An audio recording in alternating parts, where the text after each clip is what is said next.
Olá, investidor. O meu nome é Wagner Caetano. Começamos agora o programa Radar. Hoje é dia 10 de outubro de 2019, 16 horas e 34 minutos. Fico muito feliz com a sua audiência. Espero entregar sempre conteúdo de valor acima das suas melhores expectativas. Hoje uma tarde quente aqui em São Paulo, mas o tempo já dá sinais, né, resquícios de uma primavera recém-iniciada. E hoje tem Corinthians e Atlético Paranaense, o meu palpite Corinthians 2, Atlético Paranaense 0. Pessoal, o seu like é importante, compartilhe o vídeo, você é bem-vindo na área de comentários. Quem é investidor de nível iniciante intermediário, nós temos o Seja Bem-vindo à Bolsa, um treinamento gratuito, um presente da Top Traders para você, com qualidade digital de som e imagem. Caros, nós temos etapa final aqui das bolsas americanas e aqui no Brasil também, elas encerram às 17, né? Nós temos leve alta na EWZ, que é ETF brasileira negociado em Nova York, mais ou menos a composição do BOVA11. E nós temos a S&P subindo 0,65, Dow Jones 0,55 e Nasdaq 0,60. Petróleo subindo 2% e o ouro caindo, né? Quando a gente tem ouro em queda, sinal de apetite por risco. E o petróleo também dá esse indício. Então, provavelmente amanhã teremos uma sexta-feira altista também. Aí semana que vem já é outra história. Mas, pessoal, seguinte. A grande bola da vez, né,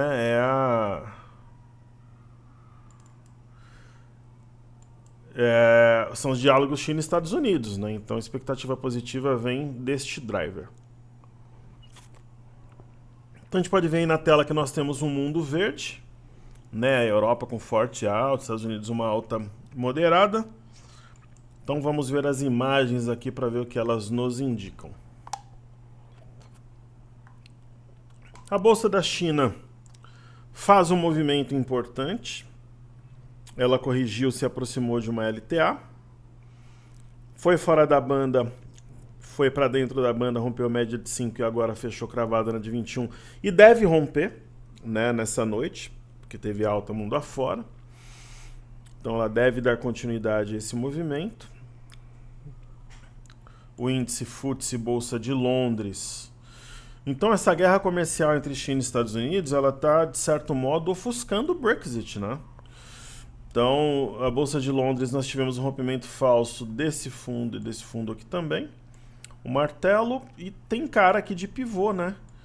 Se romper região de 7,225 rompe o pivô e provavelmente levaria a média consigo.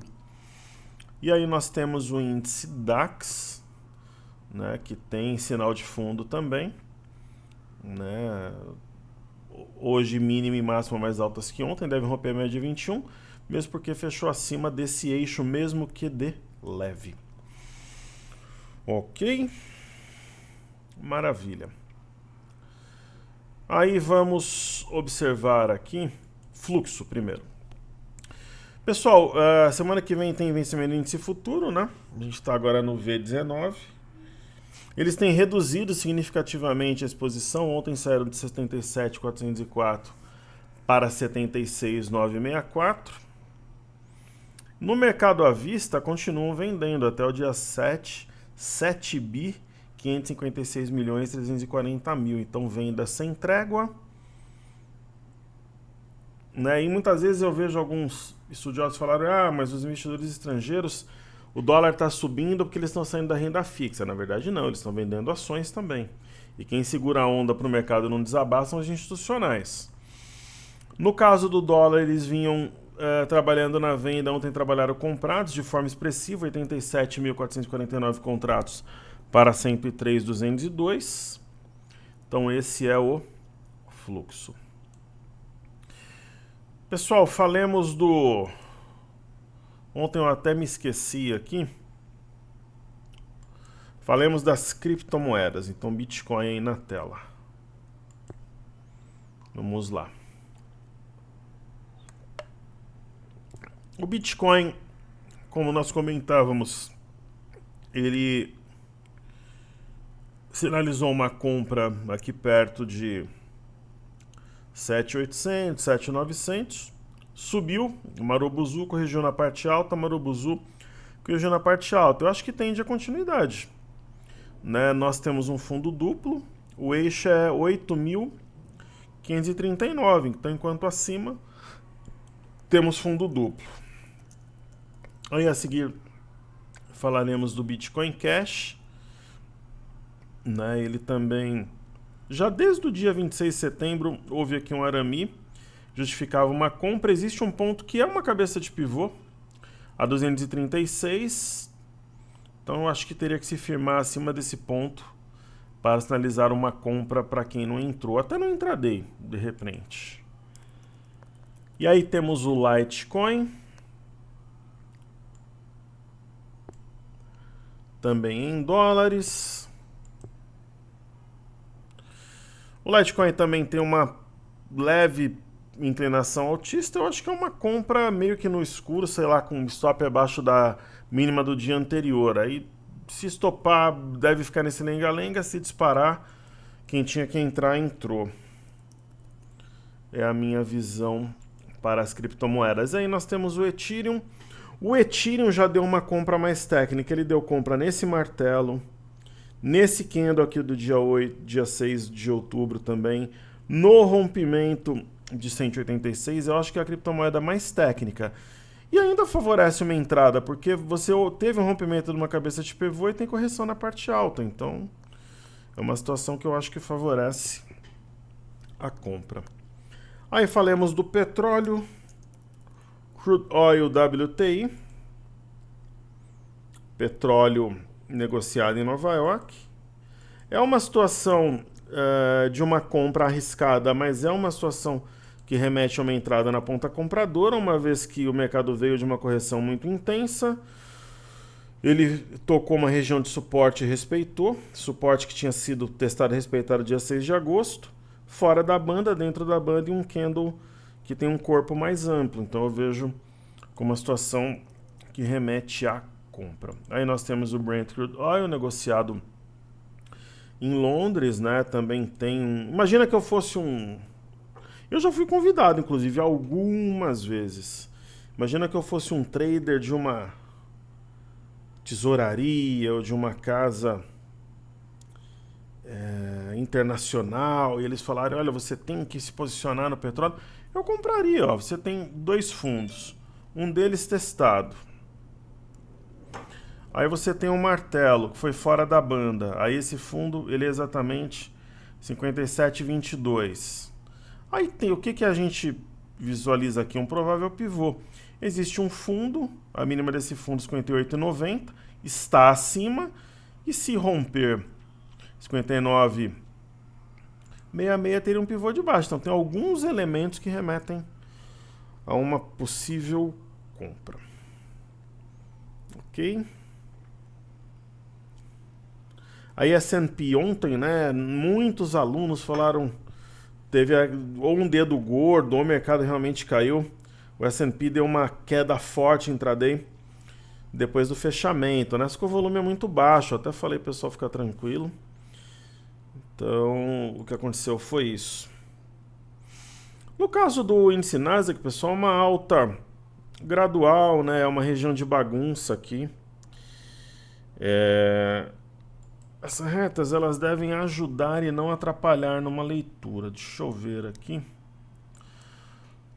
Olha, no curto prazo, talvez uma reta traçada dessa maneira possa auxiliar em alguma coisa. O rompimento dela seria algo novo e levaria a média de 21 consigo. Isso no índice Nasdaq. Aqui nós temos o S&P.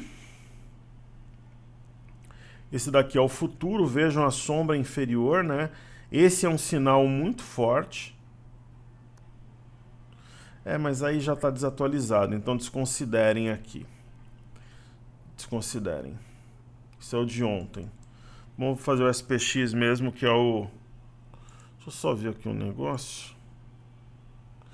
Ok. Então ele veio numa LTA, respeitou, e hoje máxima e mínima mais altas, fechou o gap que era esperado. Agora o desafio é romper a média. E aí, se nós traçarmos uma reta, ela ficaria mais ou menos assim.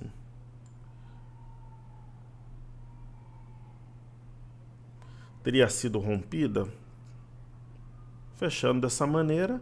Apesar de não ter aquela força, a resposta seria assim, ok? Aí nós temos o EWZ, ETF brasileiro negociado em Nova York, que é inversamente proporcional ao dólar. Ela está caindo agora porque o dólar está subindo aqui no Brasil. E ela tentou novamente romper a CLTB. A CLTB ela guia os preços desde julho. Então já tem 3 meses que ela guia os preços, né? Então algo novo seria somente o rompimento dela. Aí na minha visão. Se a gente observar o semanal, no EWZ tem uma inclinação, né, favorável à alta aqui, mas aí eu acho que essa semana teria que ter alguma reação amanhã para não fechar com esse candle vermelho, destoando dos demais. Perfeito. E aí nós temos o VIX, né, que é o índice do medo. A gente viu que o ouro está caindo, é sinal de apetite por risco. A gente vê o VIX também, né? Então, eu acho que nós teremos mais queda aqui no VIX. Né? Isso retroalimentaria um movimento altista para as bolsas americanas. Ok?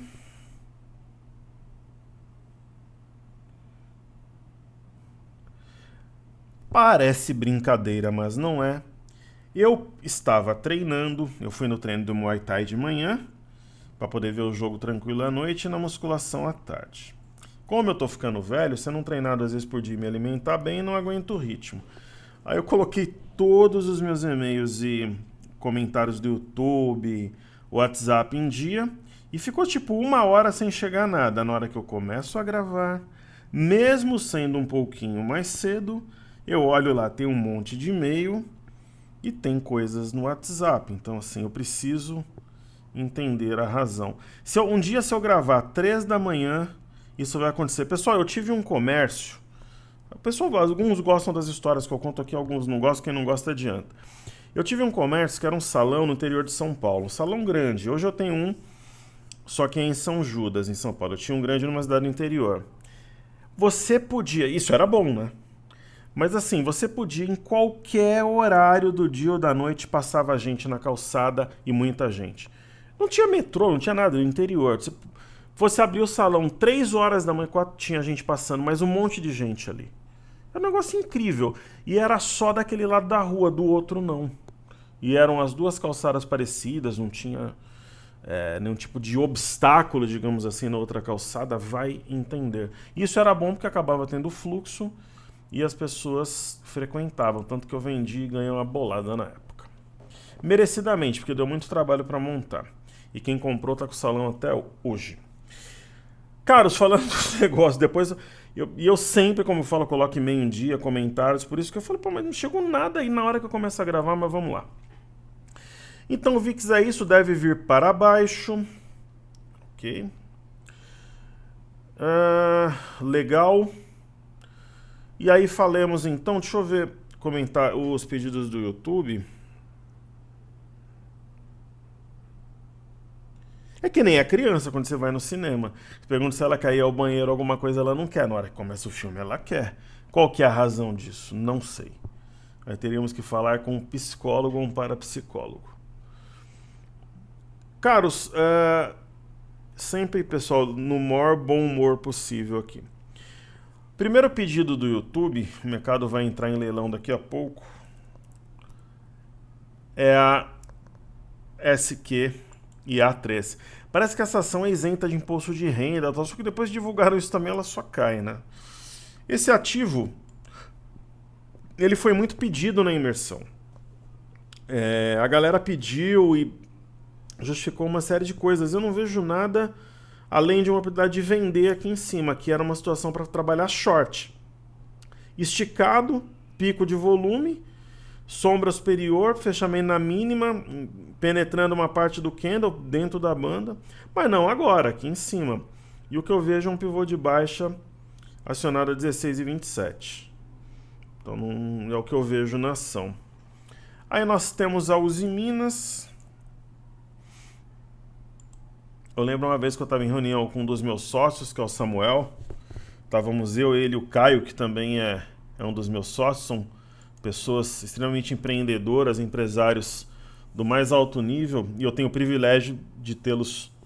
São dois de alguns sócios que eu tenho. Nós estávamos almoçando com um broker nosso norte-americano, que é o Edu, que ficava lá em Miami, agora está no Andy Bank. E aí eu lembro que na época o Usiminas negociava abaixo de $1. Né? E a gente falava, pô, não tem como esse negócio não subir. E não tinha mesmo, né?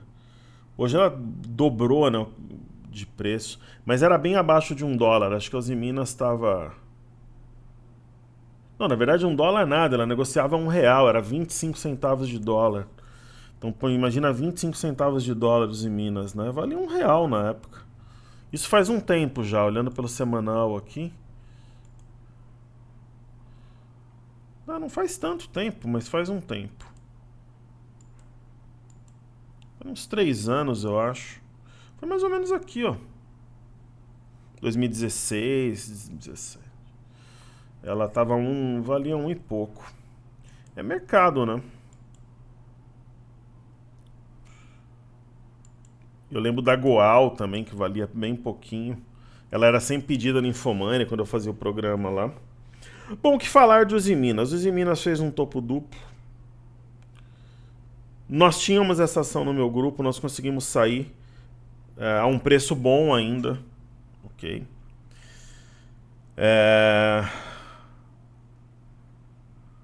Nós conseguimos sair perto desse topo, garantindo lucro. Eu realmente imaginava que ela faria aqui um fundo. Na verdade, a maior prova é que nós saímos, ponto. Né? E aí o ativo desceu. Eu acreditava que ela faria o mesmo movimento que está fazendo o SUSB.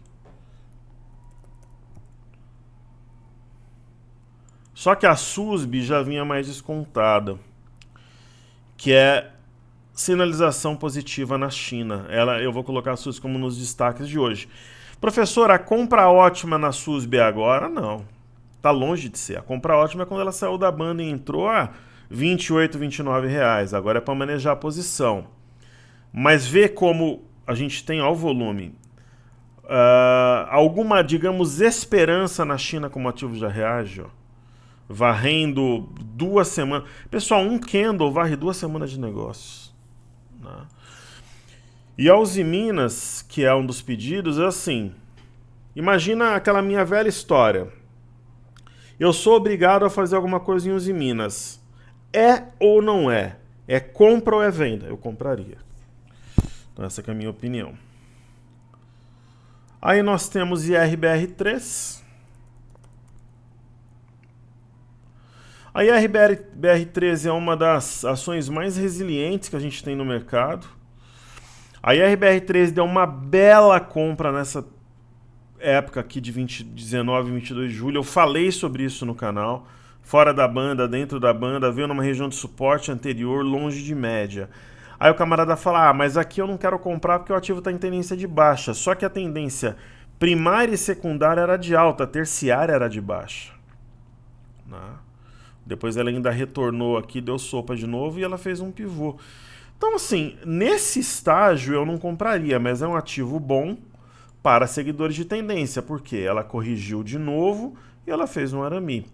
Agora, me incomoda esse ativo porque ele é um ativo altamente traiçoeiro. Exemplo, ela fez um topo duplo. Qual que é o alvo do topo duplo? 33,94. Não parece que vai bater.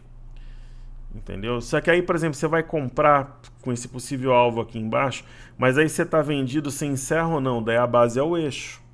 36,27. Então é um ativo muito custoso, como diz o interior, tem coisa muito mais fácil e tranquila para operar, inclusive do setor de seguros, na minha opinião. Aí nós temos a Show 3, que é uma ação que está no meu radar há um tempo, mas não casou o momento da gente entrar. Ela deu uma entrada técnica aqui quando ela fez uma pinça e um engolfo. E agora parece que ela faz um ombro, cabeça a ombro. Pela maluquice, pela doideira que é o ativo, eu não duvido de nada. Ainda perdeu o volume. Eu até risquei no meu radar nesse momento. Eu, particularmente, não tenho numa lista de prioridades. Aí nós temos a B3. SA3, que é a ação da bolsa. Essa é uma das mais complexas de operar. Pô, pessoal, uma vez eu falei que era difícil operar essa ação, aí um bobalhão lá na época do Infomoney falou que não, que era um ativo fácil. Pô, sinceramente, o ativo tá de lado. Desde o dia 7 de agosto o ativo é fácil de operar. Se você tivesse dado... Você pegasse 3 macacos, desse um home broker para cada um, o preço médio dos 3 ia estar praticamente igual e praticamente aí no 0 a 0, na média. Entendeu? É um ativo complicado de operar. Você fala, professor, mas ela tem um movimento de tendência, mas aí tem ação melhor. Você entende o que acontece? Então, quando ela faz o movimento, você tem outras opções melhores. Agora, parece que ela está fazendo um afunilamento para expandir e subir. Né? Então, é o que seria o movimento aí mais natural, até pelo volume maior negociado no mercado e coisa e tal. O outro destaque do dia, uma ação muito pedida, é a Embraer. Muita gente pedindo, inclusive por e-mail. A Embraer, pessoal, definitivamente eu não vejo nada de interessante na ação. Inclusive eu estava vendo um vídeo doido ontem de um avião. Olha, o pior é que eu cliquei no vídeo, eu não sei nem como é que eu fui parar lá. Um avião que pousou 37 anos depois. Eu falei, pô, eu vou assistir esse negócio. Era a maior viagem. Lenda urbana, né? Mas eu confesso que eu assisti. Eu não costumo assistir esse tipo de vídeo, mas me chamou a atenção o título, o thumbnail. Então, Embraer, no semanal, tendência de baixa, é uma tendência sinuosa, custosa, maliciosa, cabulosa.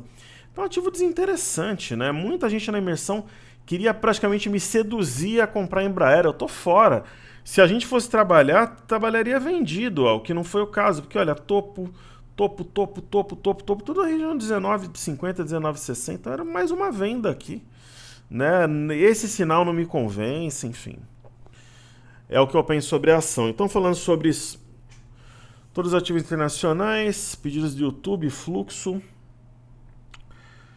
A bolsa está em leilão. Agora falemos então de Via Varejo e depois dos ativos fixos. Então temos lá a VVR3. A Via Varejo, na verdade, hoje os dados de varejo saíram fracos, né, pessoal?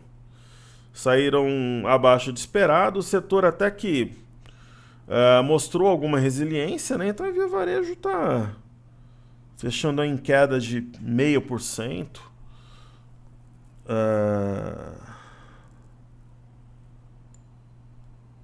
Deixa eu ver aqui no... na verdade não dá nem 1% de queda. De repente no leilão agora ela fecha no 0 a 0. Então, é claro, né, que seria interessante ela preservar o 7,45, né? E vamos ver o que ela arma. Aí tá com volume razoável ainda, então não vejo nenhuma novidade em Via Varejo. Nesse caso, vale a pena até a gente colocar um intraday aqui. Um gráfico, de repente, de 60 minutos e tal. Então, movimento de queda, tem um arame, mas sem muita força. Então é isso, não tem nada de muito interessante em Via Varejo. Minha esposa está em férias. Legal, eu acho que eu falei de tudo. Faltou ativos fixos, né? Dólar. Aí Petrobras. E hoje, para quem não ouviu no início do programa, meu palpite Corinthians 2, Atlético Paranaense 0. Hoje eu vou acertar. Bom, começou aqui vamos fazer aqui no Petro 4. Petrobras está em leilão, né? Mas está subindo 0,83. Eu acho que ela fez aquilo que nós imaginávamos ontem, que é uma máxima e mínima mais alta que a véspera. Qual que é o desafio agora? Fechar a semana acima do 26,78, que é o eixo de um topo duplo, que talvez tenha sido cumprido aqui no gap. Aí nós temos Vale 3, que é a Valerie. Um sinal muito forte. Pessoal, China. É o mesmo caso da SUSB. Salvo alguma surpresa ingrata, nós temos um fundo topo-fundo, temos um pivô de alta acionado a 46,98. E pivô de alta é sinal de inflexão, não é sinal de repique. Ok? Agora, do olho vivo lá na conversa Estados Unidos-China. Aí temos YouTube 4. YouTube, uma sessão ainda tímida, né? E essa timidez no índice, no Ibov, é por causa do setor financeiro, né? Mas tem um rompimento falso de 2 fundos. Hoje mínima e máxima mais alta. Eu acho que é aquela história. Para começar a subir, precisa, muitas vezes não sobe de uma vez. Precisa parar de cair primeiramente. Aproveitamos, vamos ver o IFNC, que é o índice do setor financeiro. Então o IFNC já tem um sinal bom. Por que esse sinal do IFNC ele é bom? Um fundo anterior foi respeitado. Fora da banda, dentro da banda, correção na parte alta. Bastaria romper a média de 21 para ter um amplo espaço para subir, na minha interpretação. Aí nós temos BBDC4, mercado finalizando os negócios agora às 17. O sinal de Bradesco já é forte, né? Nós temos um fundo, né, marcado e sendo desenvolvido, mínima e máxima mais altas, rompimento de média de 21, acho um sinal bem importante. Creio que essa linha possa ajudar nos trabalhos.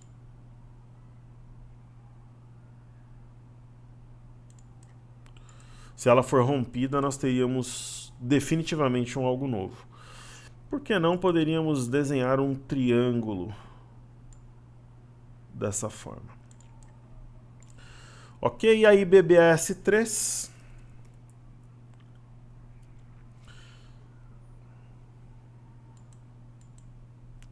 BBS3 também tem uma região possivelmente de fundo, rompimento falso, nós temos um arame.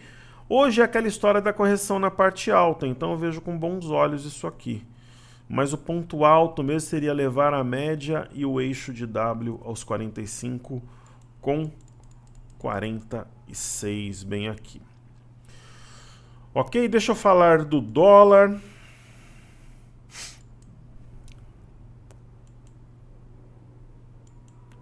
O que dizer sobre o dólar, né? Que hoje tem uma sessão altista. Olha, o dólar, pessoal, a parte disso é reflexo de dinheiro realmente saindo da renda fixa e uma parte saindo das ações. Estrangeiros estão absolutamente fora desde o final do ano passado desse movimento.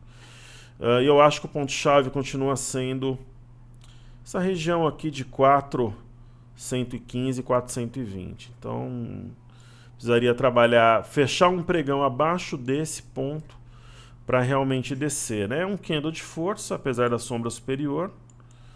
E aí, se a gente colocar aqui um gráfico de 60 minutos, é uma alta difícil, né? Os comprados tiveram que queimar muita lenha aí para conseguir erguer o dólar hoje, né? Alguns sinais foram anulados nos últimos dias, inclusive essa estrela cadente, e ele está inclinado para cima, né? Professor, acredita nesse movimento sendo ele consistente? Teria que ter um algo novo de novo. O que seria esse algo novo? Penso eu que nesse momento seria o seguinte: nós traçaríamos uma reta e se ela for perdida, poderia ser algo novo. Acho que assim faria mais sentido. Eu não gosto muito de usar os corpos, mas aí nós teríamos 3 pontos aí. Isso no dólar. E aí, falando dos juros D1, DI, F25, mais uma sessão de queda 1,23, é impressionante, né? Juros, já estão falando em Selic a 4,5 no final do ano, vide IPCA, então juros em queda. É um movimento que eu nunca vi, um juros tão apontado para baixo, sem a bolsa forte e sem o dólar caindo. Então é um momento histórico por quê? Porque nunca aconteceu da gente ter juros tão baixos, a reação dos estrangeiros foi vender renda fixa e alocar dinheiro fora, pessoal. Eles não migraram essa grana para o mercado de ações, salvo IPOs, que aí sim eles alocaram um valor importante, o que torna a leitura do fluxo um pouco mais complexa. E aí falemos para nós terminarmos do BOVA11.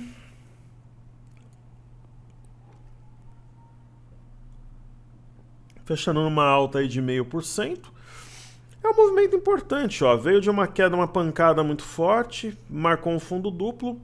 Lembra que eu falei que se hoje tivesse uma máxima e mínima maiores, mesmo que não fosse um candle pujante, enxergaria como uma balança pendendo pelo lado da compra? Foi isso, ainda fechou acima de 97,85. Então, eu vejo esse movimento com bons olhos. E aí, no caso, eu vou fazer IBOV aqui. Aí nós temos o IBOV, né?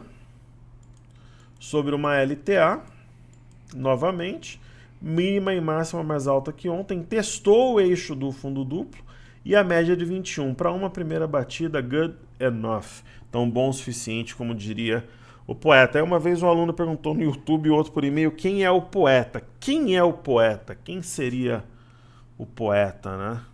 O poeta é um pescador lá de Maresias. E aí, pessoal, falando do mini índice, ainda tem mais algum tempo de pregão, mas nós temos aqui o fundo duplo, hoje mínima e máxima mais alta. O eixo aqui é o 102,770, quase foi testado, chegou a bater 102,600.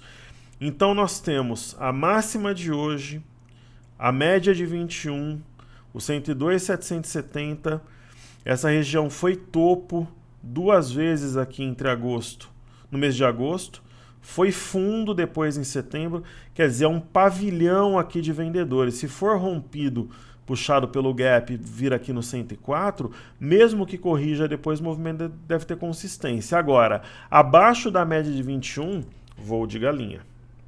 Ok? E se for até a média de 5, como tinha ido antes, é de codorna, como disse um aluno, uma sacada muito inteligente. Agora, o que nós temos aqui? O meu desenho malucão, que é o desenho do quê? De uma provável simetria, né? Só que aí hoje, né, já não caiu, mas não acompanhou. Mas enfim, simetria às vezes tem algum delay aqui, então, né, teoricamente hoje teria que ter subido já, mas não subiu. Mas tem talvez um pivô aqui, né? Foi rompido um pivô de fato, a 101,675, aí teve o pullback na cabeça dele e respeitou. Quem sabe rompe 102,600 e faz um novo pivô de alta. Ok? Então, pessoal, é isso aí. Eu espero que tenha sido útil. Logo, logo a gente vai trazer uma surpresa aí para vocês. Vai ter uma iniciativa educacional que a gente vai começar a divulgar. Sobre imersão não tenho data ainda. A gente vai ter iniciativa educacional, que é algo gratuito, né? Continua aí que seja bem-vindo à Bolsa, com cenário de manhã para o pessoal cadastrado, o radar na mira do trader, e vai ter uma iniciativa gratuita ainda esse ano. Aguardem que vai ser muito legal. Agora, sobre imersão não tenho data por enquanto. Eu estou vendo com a minha equipe as possibilidades aí para quando será a próxima. Eu só garanto que não vai ser janeiro nem fevereiro, porque janeiro eles viajam, fevereiro eu viajo. Então, janeiro e fevereiro não. Quem sabe uma em março. Quem sabe se a gente conseguir montar um jogo de xadrez e por causa dos feriados, pensar em uma em dezembro, uma imersão especial de final de ano. Não prometo, eu só sei que janeiro e fevereiro eu garanto que não. E aí as outras, talvez dezembro a gente está estudando março também. É mais provável que seja em março, tá bom? Então saúde e paz a todos. Um forte abraço, pessoal. Espero sempre ser útil aqui a vocês. Muita fé e muita luta. Saúde e paz a todos. Muito obrigado. Valeu.